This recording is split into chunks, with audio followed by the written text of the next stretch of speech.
Hi everyone, this is the first lesson of using Illustrator. আমরা যখন Illustrator install করে open করব আমাদের প্রথম পেজটা ঠিক এমন হবে। এই মুহূর্তে আমি Illustrator-এর একদম লেটেস্ট পেইড ভার্সন ব্যবহার করছি, তাই অনেকের সাথে আমার ইন্টারফেস নাও মিলতে পারে।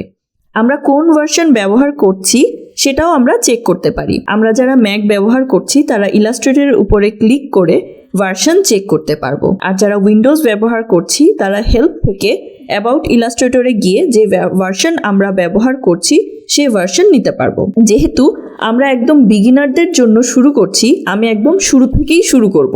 আজকের লেসনে আমরা দেখব ডিজাইন করার জন্য কিভাবে আমরা একটা নতুন ডকুমেন্ট নিব। দুইভাবে একটা নতুন ডকুমেন্ট ক্রিয়েট করা যায়।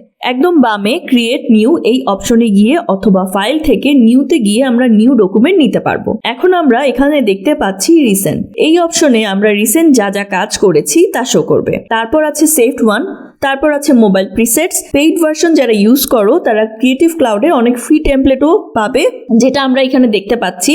এগুলো কোনো কপিরাইট ছাড়া আমরা ইউজ করতে পারবো। তারপর আছে ওয়েব, যেখানে ওয়েবের সব ধরনের প্রিসেটস এবং টেমপ্লেট আছে। প্রিন্টেও আমরা প্রিন্ট প্রিসেটস এবং ওয়েব ক্লাউডের অনেকগুলো ফ্রি টেমপ্লেট পাবো যদি আমরা ইউজ করতে চাই। সেম ভাবে film and video and art ইলাস্ট্রেশনের জন্য আমরা নানা রকম টেমপ্লেট আর প্রিসেটস পাবো। আমি এখন চলে যাব আর্ট অ্যান্ড ইলাস্ট্রেশনে। এখান থেকে আমি A4 একটা পেজ সিলেক্ট করে নিব। এবার প্রিসেট ডিটেলসে আমি আমার ডকুমেন্টের নেম লিখলাম, বেসিক ইলাস্ট্রেশন ক্লাস 1। উইডথ এবং হাইট আমরা ডিফারেন্ট অপশনে গিয়ে সিলেক্ট করতে পারবো। এখানে অপশন আছে pixels, points, picas, inches, feet and inches, yards, millimetres, centimetres, metres. যেই অপশনে কাজ করব সেই প্যারামিটার সিলেক্ট করে নিব। আমি আমার এই ফাইলের জন্য সেন্টিমিটার সিলেক্ট করে নিচ্ছি।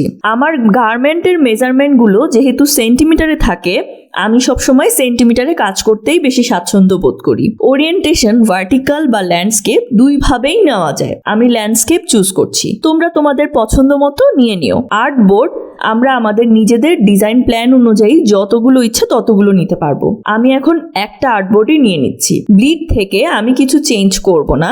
কালার মোড থেকে আমরা RGB বা CMY কে দুই ধরনের কালার নিতে পারবো। এই ফাইলের জন্য আমি RGB সিলেক্ট করছি।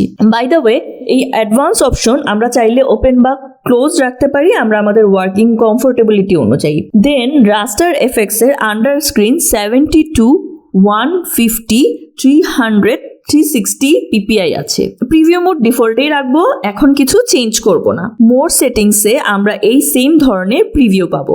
এখানে সব সেটিংস ঠিক করে ক্রিয়েট ডকুমেন্টে ক্লিক করলে আমাদের ডকুমেন্ট পেজ রেডি হয়ে যাবে, কিন্তু আমি এটা ক্যান্সেল করে দিচ্ছি আর আমার আগের সেটআপ অনুযায়ী ক্রিয়েট করে নিচ্ছি। তাহলে আমরা যখন ইলাস্ট্রেটরে কাজ করব আমাদের ওয়ার্কিং এরিয়া হবে ঠিক এরকম। নেক্সট লেসনে আমি এই ওয়ার্কিং এরিয়া নিয়ে কথা বলবো।